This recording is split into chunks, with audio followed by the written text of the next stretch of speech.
미국 최고의 청소년 연구소인 스탠포드 청소년 센터장인 윌리엄 데이먼 무엇을 위해 살 것인가 라는 이 책에서 좋은 목적을 갖는 것이 중요하다고 말합니다. 특별히 청소년들에게는 좋은 목적을 청소년기부터 갖도록 해주어라. 부모의 역할은 아이가 평생 어디에 자기를 들이면 제일 성취하며 만족감을 느끼며 보람을 느끼는가, 그것을 잘 안내해줘라. 그러면서 이분은 비아제 제네바 대학에서 발달 심리학을 가르치는 비아제의 마지막 세미나를 듣고 거기에서 큰 도전을 받습니다. 이분은 미국 사람이지만 제네바에 가서 비아제의 강의, 근데 비아제가 물에 빠진 사람에게 살 수 있는 방법이 뭔가, 이 질문을 학생들에게 처음부터 했답니다. 세미나 마지막에도 물에 빠진 사람이 살 수 있는 방법은 뭐냐? 헤엄치는 거죠. 근데 헤엄치는 게 앞으로 나아가는 헤엄을 쳐야 산다는 겁니다. 참 중요한 내용입니다. 우리는 어려울수록 가만히 있으려 하는데 어려울수록 어떻게 해요? 앞으로 나가라는 거예요. 그래야 문제 해결된다는 거예요. 근데 앞으로 나가려면 뭐가 필요합니까? 좋은 목적이 있어야 된다는 거예요. 목적이 있는 사람은 앞으로 나가려고 애쓰고 애쓰는 가운데 살아난다는 거예요. 그러면서 그는 미국의 학교 현실을 지적하면서 선생님들에게 부탁합니다. 선생님들은 어떻게 선생님이 됐는가를 아이들에게 좀 설명해 주라는 거예요. 아이들은 직업을 선택할 때 어떻게 해야 되는지. 그런데 수업 시간에 진도 나가야 되고 평가에 준비해야 되고 이런다고 그런 소중한 기회들을 다 놓친다는 겁니다. 그래서 아이들은 학교에서 배우는 게 없대요. 선생님이라는 직종을 얻기까지 이분이 얼마나 고민하고 갈등하고 이까지 왔는가를 아이들이 좀 이야기해 주라는 거예요. 그러면서 좋은 목적은 다음에 기능을 한다고 말합니다. 좋은 목적이 있으면 회복이 빠르다는 거예요. 정말 맞습니다. 여러분을 회복을 빨리 시키는 그게 좋은 목적입니다. 여러분을 낙담케 하는 거는 그건 좋은 목적이 잘못된 거예요. 좋은 목적을 갖고 있으면 힘들어도 야, 내가 그 목적을 이루어야지. 회복이 빠릅니다. 좋은 목적이 있으면 에너지가 생깁니다. 열정이 나오는 게 아니죠. 그냥 가만히 있는데 나오는 게 아니죠. 좋은 비전과 목적이 있을 때 열정이 나오는 겁니다. 긍정적인 정서를 갖게 하고 앞을 바라보게 하고 전진하게 하는 게 좋은 목적입니다. 자기 성장에 기여하고 다른 사람이 유익을 끼치는 것. 그래서 그는 좋은 목적은 평온한 시기에는 행복을, 고난의 시기에는 인내할 수 있도록 해준다는 것. 그 목적만 생각해도 행복한 거예요. 고난이 왔을 때 그 목적을 생각하니까 이길 수 있는 동기부여가 되는 거예요. 좋은 목적이 뭡니까? 1등입니까? 승진입니까? 여러분, 승진이면요, 평온한 시기에 행복합니까? 평온한 시기에 더 분주해지지. 어려움이 왔을 때 인내하게 됩니까? 다른 사람이 막 성장하는데, 다른 사람 승진하는데, 그 좋은 목적이 아닌 겁니다. 그건 아주 천박한 목적인 거예요. 가장 좋은 목적은 예수님을 본받는 거죠. 이 마음을 품으라. 곧 예수 그리스도의 마음이니. 평안할 때 이걸 생각하면 행복해집니다. 고난이 왔을 때 이걸 생각하면 인내하게 됩니다. 그리스도의 장성한 분량으로 성장해라. 여러분, 성공을 목적으로 삼는 사람은요, 힘듭니다. 성장을 목표로 삼는 사람은 행복합니다. 비교할 필요가 없는 거예요. 성공은요, 비교하고 경쟁하고 힘듭니다. 성장은요, 어제부터 오늘 성장하면 되는 거예요. 그러면서 이분은 이 책에서 이렇게 이야기합니다. 우리는 성장이라는 말을 잘못하고 있다. 정상인에 가야 성장을 하지만 잘못하는 애는 거기서 성장하면 되는 거고, 좀 힘든 아이는 거기서 성장하면 되는 거고. 지금은 사순절 첫 번째 주일입니다. 예수님의 고난과 죽음을 묵상하는 절기입니다. 이때 우리는 예수님을 좀 더 가까이, 더 깊게, 더 분명하게, 특별히 예수님께서 십자가를 향해 어떻게 가셨는가, 그거를 묵상하려고 합니다. 그러면서 예수님이 가지셨던 목표, 우리 목표, 회복을 빠르게 하고 열정을 생기게 하고 평온할 때는 행복을, 고난의 시기에는 인내하게 하는 그 목적, 그걸 이제 우리가 발견하게 될 겁니다. 우리 예수님은 하나님의 아들이심이라는 것이 세례받으실 때 온 천하에 나타나게 됩니다. 예수님의 공생애가 시작될 때 예수님은 세례를 받으시죠. 세례 요한에게. 이때 하늘이 열리고 성령이 비둘기같이 임하며 목소리가 들립니다. 하나님의 목소리입니다. 이는 내 사랑하는 아들이요 내 기뻐하는 자다. 그리고 예수님께서 마귀의 시험을 받으십니다. 내 사랑하는 아들이고 내 기뻐하는 자는 시험 앞에서 어떻게 반응하는가?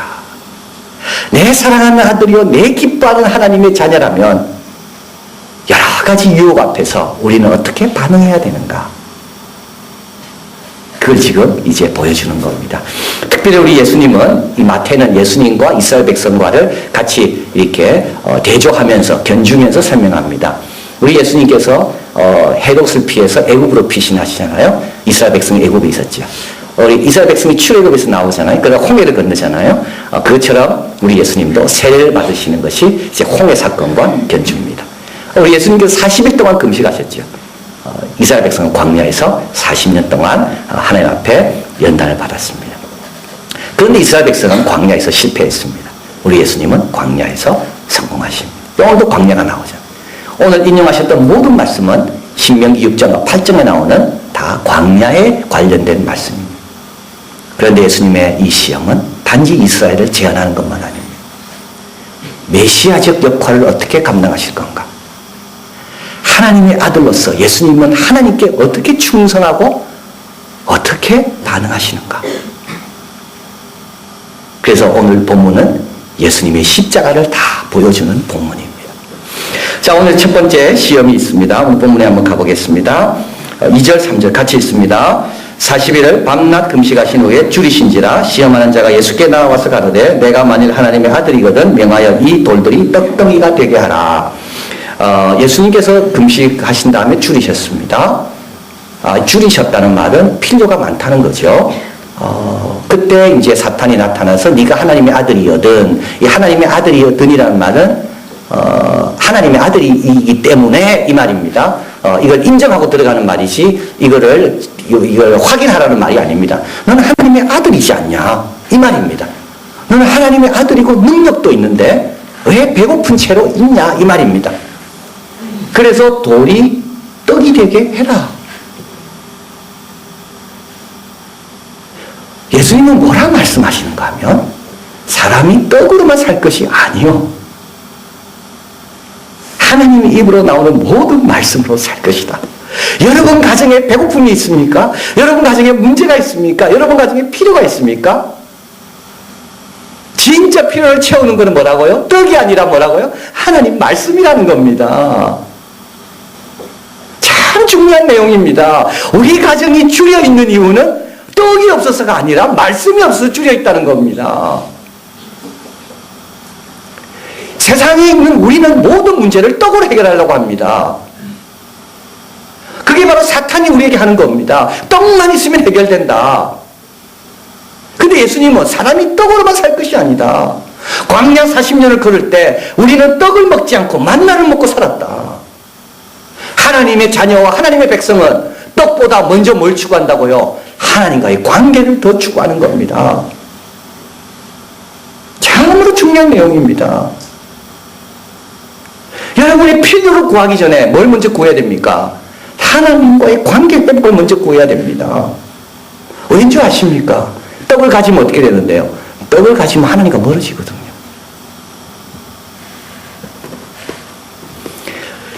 사탄이 이 유혹은 오늘 우리 인류가 다 당하고 있는 유혹입니다.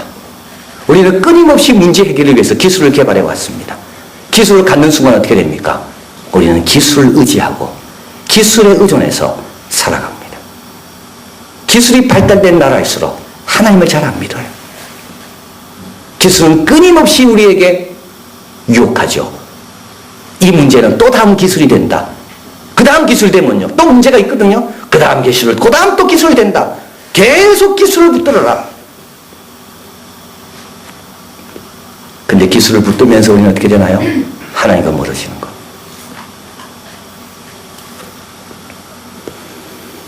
우리 예수님의 능력 없어서가 아닙니다. 우리 예수님은 얼마든지 돌이 떡이 되게 하소서. 오병이의 기적, 보리떡 5개 물고기 2마리로 5,000명을 먹이고 남는 우리 주님의 능력이 있습니다. 하나님 능력 다 있습니다. 하나님 여러 가정의 배고픔을 얼마든지 채울 수 있는 능력 다 있어요. 근데 왜 안 주시나요? 사람이 떡으로만 살 것이 아니라 하나님의 입으로 나오는 말씀으로 사는 것을 깨닫게 하기 위해서. 이걸 가리켜서 부당한 독립심, 부당한 자기 독립을 거절하는 거라고 말합니다. 독립은 중요하지만 많은 경우 부당한 자기 독립. 힘이 있으면 좋겠습니까? 부당한 자기 독립. 돈 많으면 좋겠습니까? 부당한 자기 독립.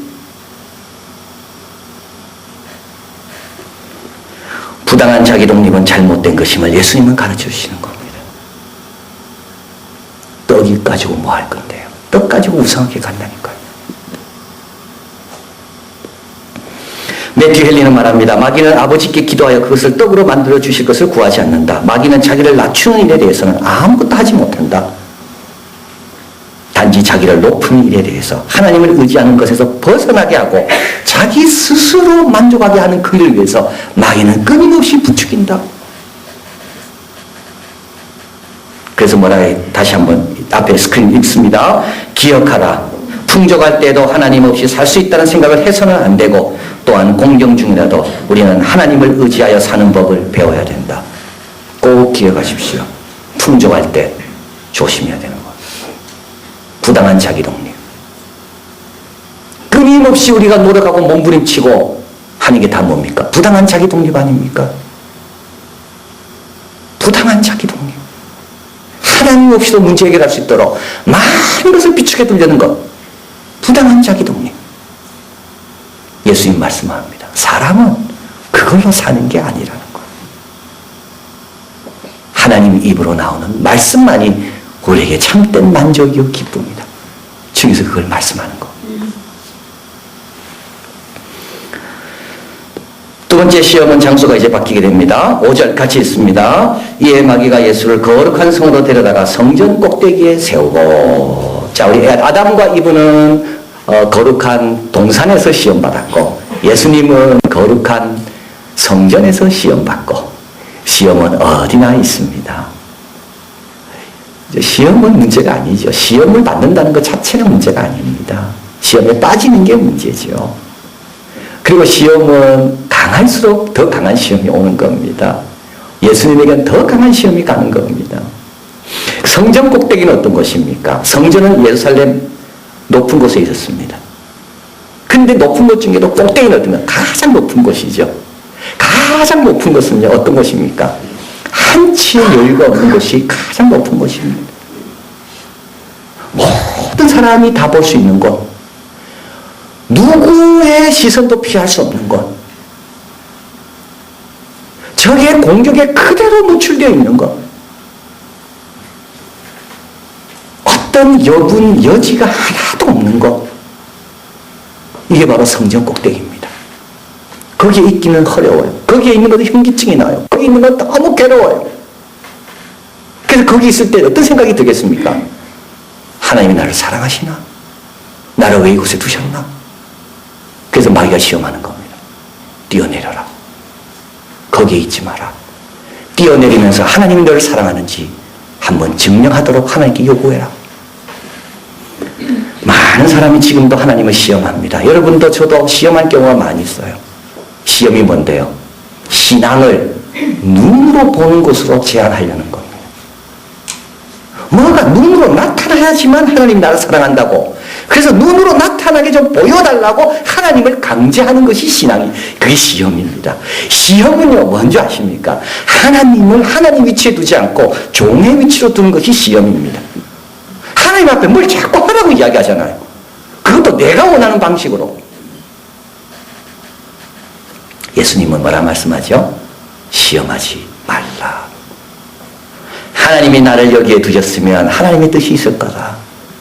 내가 여기 있다고, 이 고통 가운데 있다고 하나님 나를 사랑하는 것은 절대 아니다. 그리고 예수님 뛰어내립니까? 안 뛰어내려요. 근데 여기서 참 놀라운 거는 마귀가 예수님을 밀치지 못한다는 거예요. 그 자리에 예수님을 끌고는 갈 수 있어도 그 자리에서 예수님을 밀치지 못해요. 예수님만 안 내려오면 그 자리는 확보되는 겁니다. 근데 그 자리가 어떤 자리입니까? 바로 십자가인 거죠. 예수님 십자가 달리실 때 다 봤습니다. 예수님의 그 수치스러운 모든 것들 다 봤습니다. 그리고 밑에 사람이 지나가면서 예수님 보고 내려오라 그러잖아요. 그 거기에 있지 말고 내려와서 네 자신이나 구원해라. 이때 예수님은요, 안 내려오시는 거예요.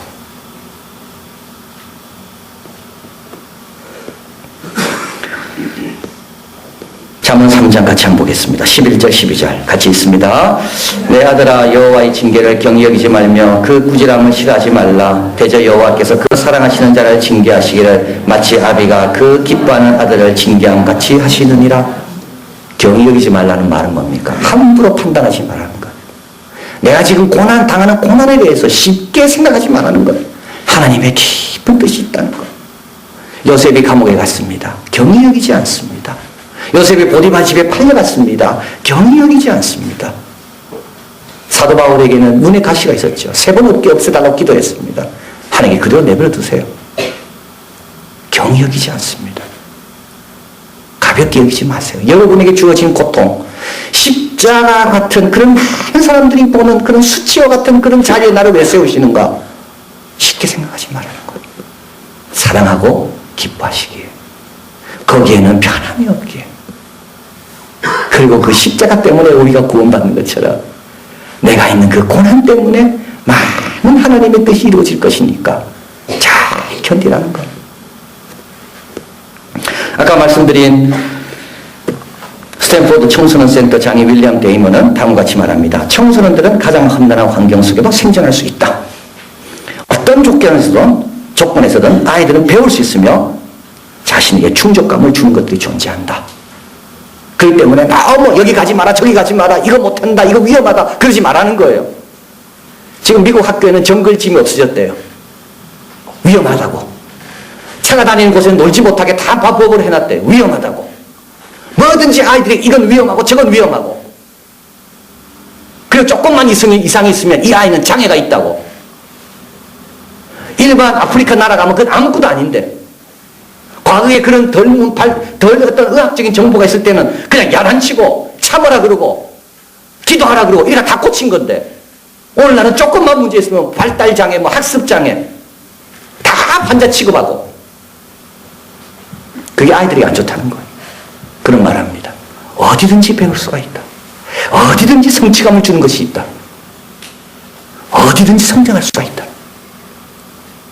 함부로 그렇게 장애라는 말 쓰지 말라는 거.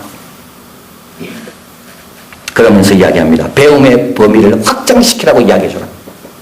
여러분 너무 아이를 그렇게 키우지 마세요. 온실처럼. 아이들은 배움의 범위가 확장돼야 되는 거예요. 학교에서 야단 맞고 오고 친구들과 왕따를 당하고 어려움 당하더라도 배움의 범위가 확장시키라고 가르쳐야지 내가 나서가지고 그거는 십자가에서 내려오는 거예요. 그냥 버티는 거예요. 예수님은 내려오지 않아. 하나님이 나를 사랑하나 의심하지도 않아. 배움의 범위를 확장시켜라. 더 많은 것을 이 가운데 할 수 있는 것이 있다. 그렇게 격려해 주라고 이 책은 말합니다. 자, 예수님은 성전 꼭대기에서 뛰어내리지 않습니다. 그리고 하나님 보고 나를 사랑합니까? 보여달라고 말하지도 않아요. 그냥 거기에 계시는 거예요.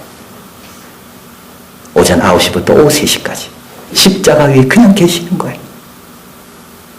내 영혼을 아버지께 의탁하나이다. 그냥 계시는 거예요.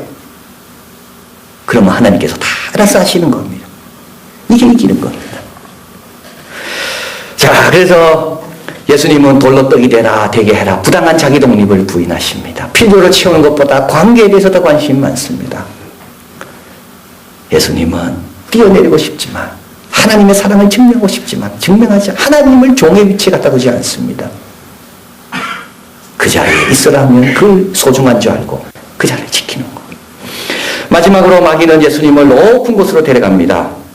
8절 9절 같이 있습니다. 마귀가 또 그를 데리고 지극히 높은 산으로 가서 천하만국과 그 영광을 보여주며 가로되 만일 내게 엎드려 경배하면 이 모든 것을 내게 주리라.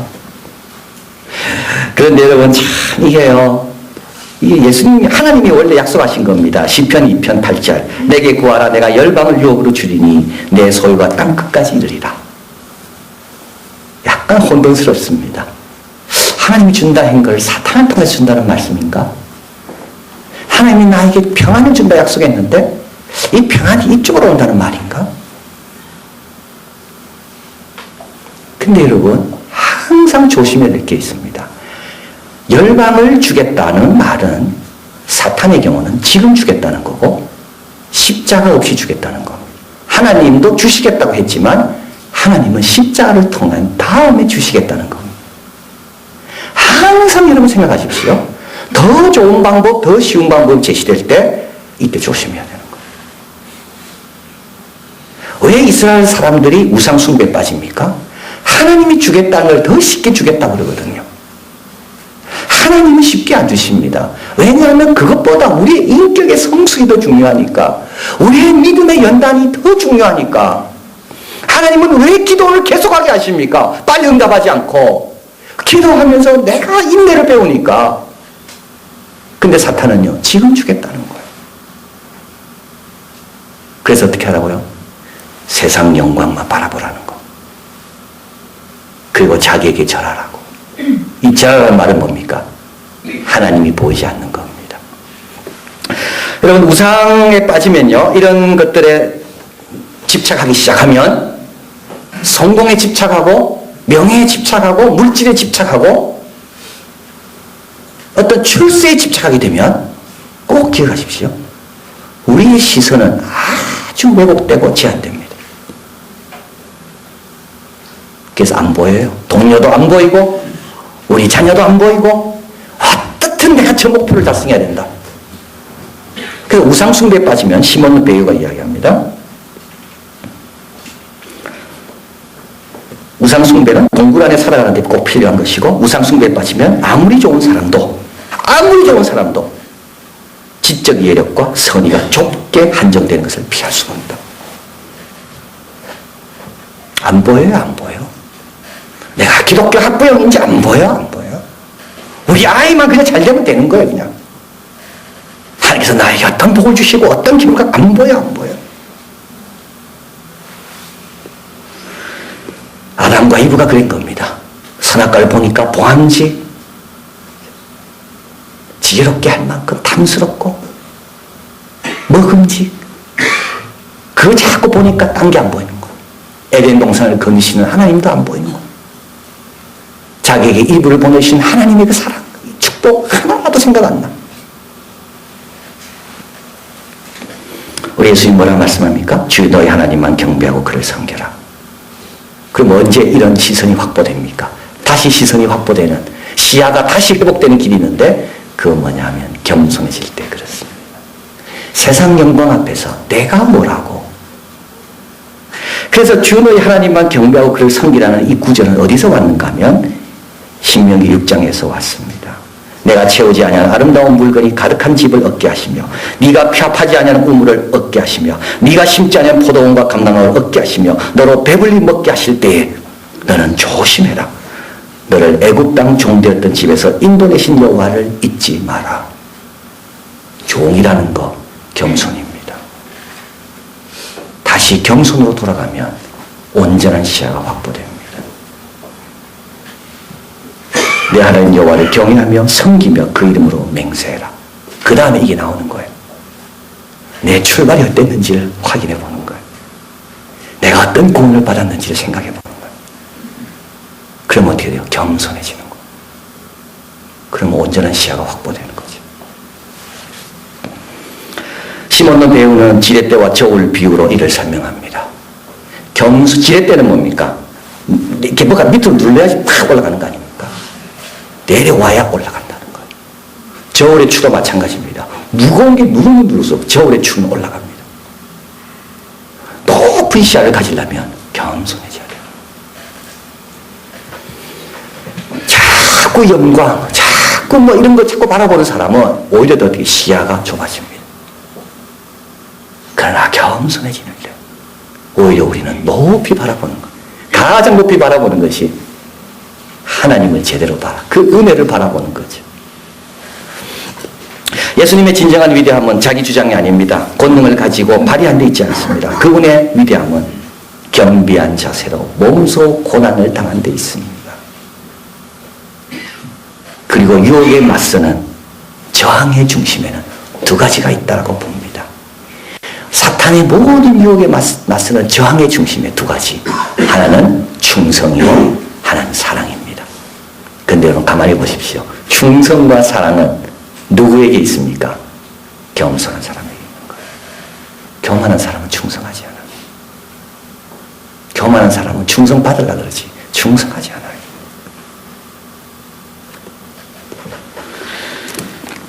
우리 예수님께서 부당한 자기 독립을 거절하시고 우리 예수님께서 그 힘든 곳이랄지라도 버텨내시고 우리 예수님께서는 겸손하셔서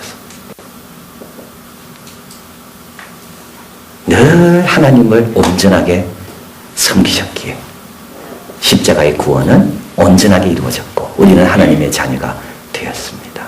이걸 기억하시고 우리도 필요 구하기 전에 관계를 먼저 구하시고 하나님 주시는 징계를 경히 여기지 마시고 그리고 겸손히 충성과 사랑으로 더 열심히 섬기리라.